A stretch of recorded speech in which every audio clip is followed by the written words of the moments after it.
வணக்கம். இது நம்ம கிச்சனில் நம்ம இன்றைக்கி என்ன பண்ண போகிறோம் அப்படின்னா கோதுமை மாவில் ரவா தோசை பண்ண போகிறோம். அதுக்கு நான் எண்ணெய் வந்து இப்போதைக்கு காய வச்சுருக்கேன், எண்ணெய் விட்டுருக்கேன்,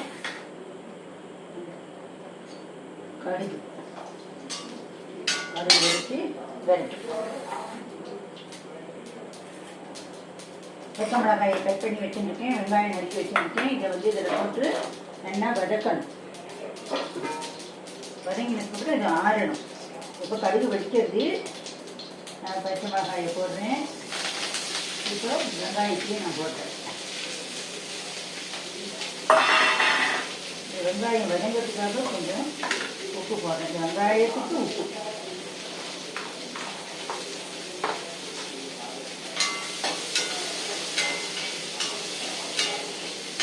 இந்தமாரி வதக்கி தோசையில் போடும்போது என்ன ஆகும்னா, தோசை திருப்பி பண்ணால் கூட வெங்காயம் தெரிக்காமல் இருக்கும், டக்குன்னு தோசையும் வெந்துடும். அந்த தோசை மாவோட இது வந்து தெரிஞ்சிருந்தது. வெங்காயம் வதக்கி போடும்போது பச்சையாகவும் போடலாம், பச்சை மிளகாய் வெங்காயத்தை பச்சையாகவும் போடலாம், தப்பு கிடையாது. இப்போ என்னென்னா நான் இந்த கருவேப்பிலை இதில் தாளிச்சு விட்டேன். தாளிச்சு போட்டால் அது ஒரு வாசனை, பச்சையாக போட்டால் ஒரு வாசனை.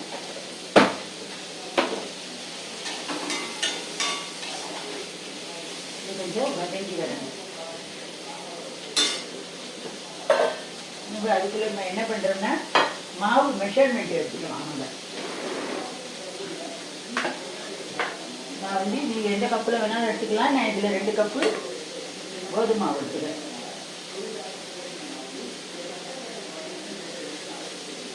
2.5 கப்புக்கு நான் கோதுமை மாவு எடுத்துக்கிறேன். நான் தலை வெட்டியே எடுத்துக்கிறேன்.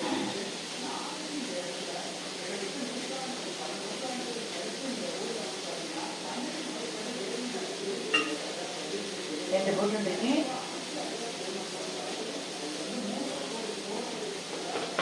ஒரு அரை போட்டுருக்கேன். இதுக்கு மீதி அரைச்சி நீங்கள் வேண்டாம், நான் வந்து மைதா மாவு போட்டுக்கிறேன். மீதி 1/2 கப்பு மைதா போட்டுக்கிறேன். நீங்கள் மைதா மாவு வேண்டாம் அப்படிங்கிறத கோதுமாவே 3 கப்பும் போட்டுக்கலாம்.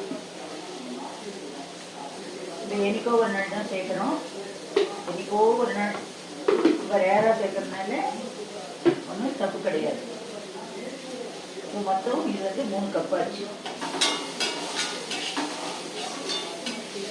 இது வதங்கி வரணும். இப்போ வந்து அரிசி மாவு 2 கப்பு. நீங்கள் எந்த அரிசி மாவுனாலும் வச்சுக்கலாம். நான் வந்து மாவு பச்சரிசி வாங்கி அதில் வச்சுருக்கேன்.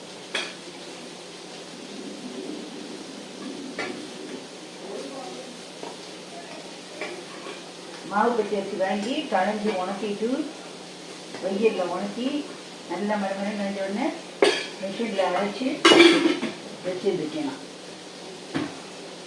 இப்போ இந்த 2 கப்பு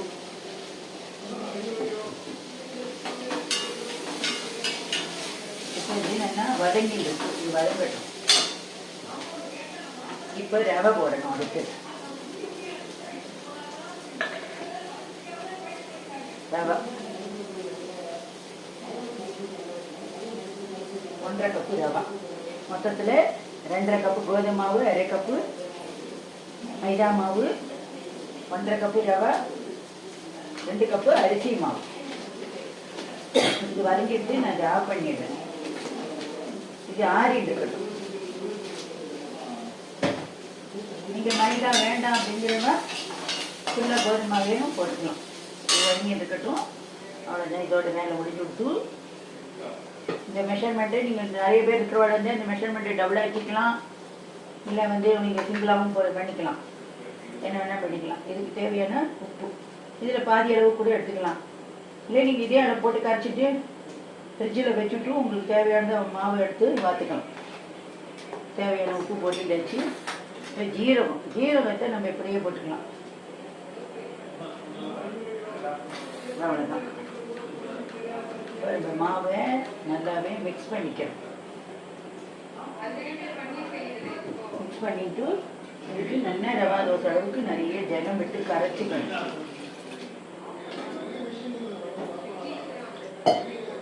நல்லா நீர்க்க ரவா தோசை மாவு பதம் எல்லாத்தையும் தெரிஞ்சிருக்கும். தெரியலன்னா நான் இப்போ காட்டுறேன்.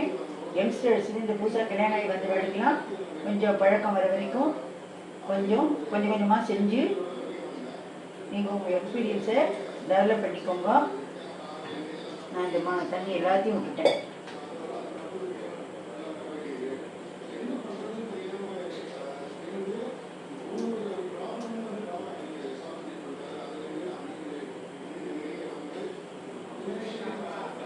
இந்தமாரி நம்ம கரைக்கும்போது இந்தமாரி கரண்டியில் வச்சு நம்ம கரைக்கும்போது நம்மளுக்கு நல்லா மாவு கரைஞ்சி நல்லா ஈஸியாக வந்துடும். கையில் கரைக்கிறத விட இது பெஸ்ட்டு.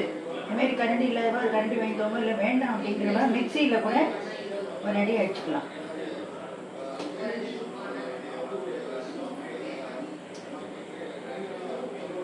ரவா தோசை எப்படி வாக்குறோமோ அதேமாரி இது கோதுமை மாவில் வாக்குறோம். இன்னும் கொஞ்சம் ஜலம் விடணும். இல்லை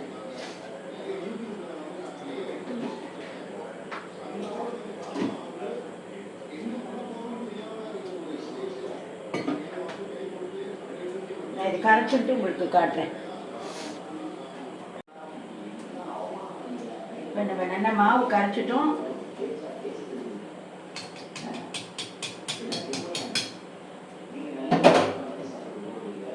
இப்போ இதில் வந்து பெருங்காய ஜலம் விட்டுக்கலாம்.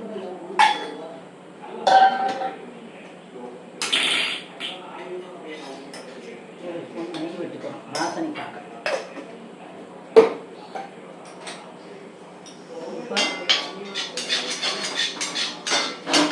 நல்லா வதங்கி ஆறிட்டு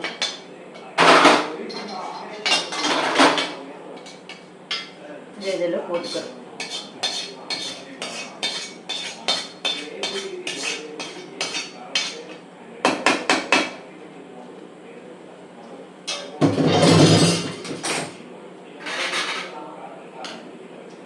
இப்போ நம்ம இந்த இதை வந்து அடுப்பை ஆன் பண்ணிட்டு கல்லை இதில் போட்டுக்கிறோம். நிறைய எண்ணெய் விட வேண்டாம். டிராப் அளவு குட்டிட்டா போதும். கல் நல்லா சூடாகணும் ரவா தோசைக்கலாம். அப்போ தான் கண்ணா வரும். இல்லைன்னா வராது. நடுவில் போய் அப்படி மொத்த மாரி நின்றுடும்.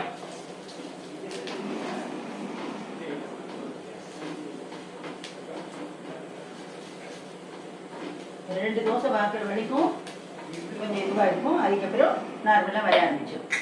ஒன்றும் பிரச்சனை கிடையாது. இப்போ வந்து இதுமாரி நல்லா ஒன்றா ஈவனாக மிக்ஸ் பண்ணிக்கணும்.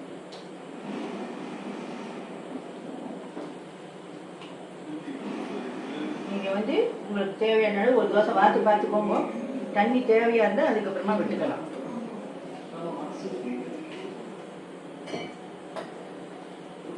இதுக்கு தொட்டுக்கிறதுக்கு தேங்காய் சட்னி வச்சுக்கலாம். புதினா சட்னி, கொத்தமல்லி சட்னி, தக்காளி சட்னி, தக்காளி வெங்காய சட்னி, இல்லை வெறும் வெங்காய சட்னி, இல்லை கரும்பு காய்கறி சட்னி, வெஜிடபிள் சட்னி, இதுமாதிரி எது வேணாலும் வச்சுக்கலாம்.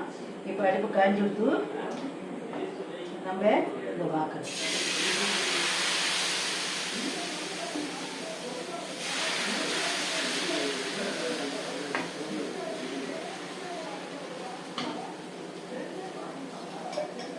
இப்போ இதை சுற்றியே நம்ம எண்ணெய் விட்டுக்கணும். இதுக்கு சாதாரணமாக கடலை எண்ணெய் விட்டு இந்த செக்கில் அடிக்க கரண்டி விட்டுட்டா போதும். மாவு ரொம்ப திக்காக இருக்கிறதுனால நான் இன்னும் ஒரு கரண்டி ஜலம் விட்டுக்கிறேன். அதில் இப்போ அது வந்து கரெக்டாக இருக்கும். அடுத்த தோசை வாக்கும்போது இந்த மெஷர்மெண்ட் கரெக்டாக வந்துடும். இது வந்து நான் வந்து சில பேர் துணி வச்சுப்பேன். நான் என்ன பண்ணுறேன், இந்த வாழைக்காய் இருக்குது பற்றியில வாழைக்காய் பின்பக்கம் இந்த காம்பை நல்லா ஒரு இன்ச் அளவுக்கு விட்டுட்டு கட் பண்ணி இந்தமாரி வச்சுட்டேன். இந்தமாரி தோசைக்கு கல்லில் தடவுறதுக்கு சௌரியமாக இருக்கும்.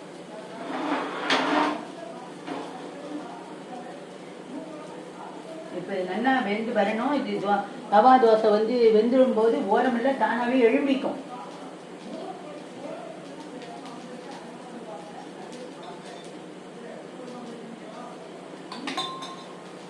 இது மேலே கொஞ்சம் நம்ம எண்ணெயை விட்டுக்கலாம்.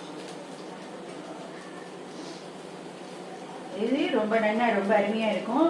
நம்ம எப்பவும் பார்க்குற ரவா தோசை வேறு, இது கோதுமை மாவில் வைக்கிற ரவா தோசை வேறு. நம்ம இதில் கடுகெல்லாம் தாளித்து கொட்டியிருக்கோம், பச்சை மிளகாய் வெங்காயம் அதெல்லாம் வதக்கி போட்டிருக்கோம். தேவைப்பட்டவா இதில் ஒரு ஸ்பூன் 1.5 ஸ்பூன் அளவுக்கு சர்க்கரை சேர்த்துக்கலாம். சர்க்கரை சேர்த்து சுகர் சேர்த்துட்டோம் அப்படின்னாக்க நல்லா செவந்து மொறுமொறின்னு வரும். ஹோட்டல் தோசை மாரி மொறுமொறின்னு வரும். அது ஆப்ஷன் தான், வேண்டாங்கிறவ விட்டுவிடலாம், ஒன்றும் பிரச்சனை கிடையாது. கல் மட்டும் நல்லா சூடாக இருக்கணும், அப்போ தான் தோசை ரொம்ப நல்லா வரும். இப்போ நம்ம வெந்து விட்டான்னு செக் பண்ணி பார்ப்போம். வெந்து விட்டு இதை நாங்கள் நல்லா திருப்பி போடலாம். திருப்பி போட்டு கொஞ்சம் எண்ணெயை விட்டுடலாம். இன்னும் கூட ஒரு கரண்டி அளவுக்கு நான் ஜலம் விட்டுக்கிறேன். மெஷர்மெண்ட் படி பார்க்கணும் அப்படின்னா ஒரு கப்பு மாவுக்கு 2.5 கப்பு 2.25 கப்பு 2.5 கப்பு ஜலம் விட்டுக்கோங்க.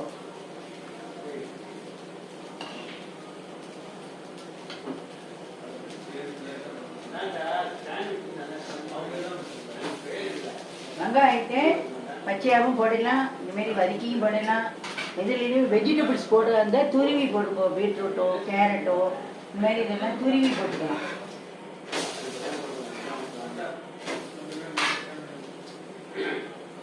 டேஸ்ட்டும் ரொம்ப எக்ஸலண்ட்டாக இருக்கும், ஒரு டிஃப்ரெண்ட் டைப்பாக இருக்கும். இதேமாரி நீங்களும் ஒரு தடவை பண்ணி பாருங்க. பண்ணி பார்த்து எப்படி வந்தது, உங்களுக்கு டேஸ்ட் பிடிச்சிருந்ததா, மற்ற குழந்தைகள்லாம் விரும்பி சாப்பிட்டாடா அப்படிங்கிறத கமெண்ட்ஸில் சொல்லுங்க. இந்த தோசை ரெடி ஆகிட்டு நம்ம இதை எடுத்துடலாம். இதுமாரி எடுத்துக்கலாம். இப்போ இன்னொன்று வாக்கலாம். ஒவ்வொரு தடவை மாவு வாக்கும்போது தோசை வாக்கும்போதும் இதுமாரி மாவை கிளறிக்கணும்.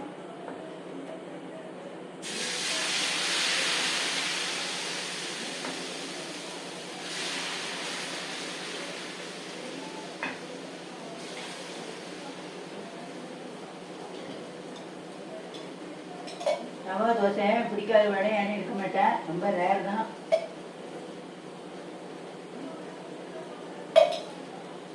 நல்லா வெந்து வரட்டும்.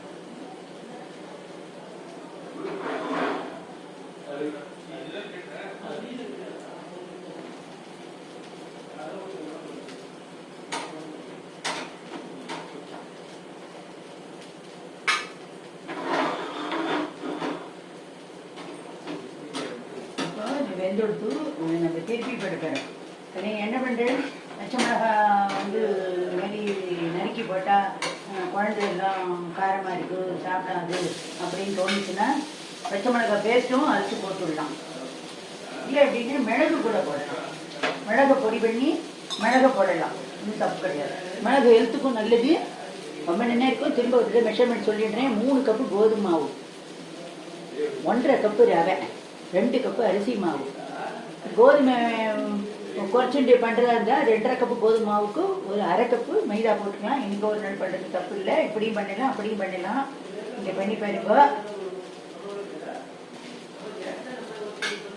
நல்ல ரவா தோசை அப்படிங்கிறது நல்ல மொறுமொறுன்னு இருக்கணும். தொட்டுக்கிறதுக்குலாம் எதுவுமே தேவையில்லை அப்படின்பா எல்லாரும். கொஞ்சம் இதில் நம்ம வெங்காயத்தை போட்டு வச்சுருக்கோம்.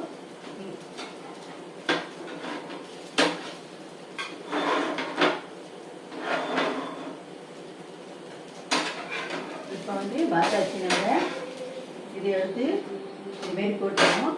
நீங்களும் இதேமாரி வருங்கோ, இதேமாரி பண்ணி பாருங்கோ. நன்றி, வணக்கம்.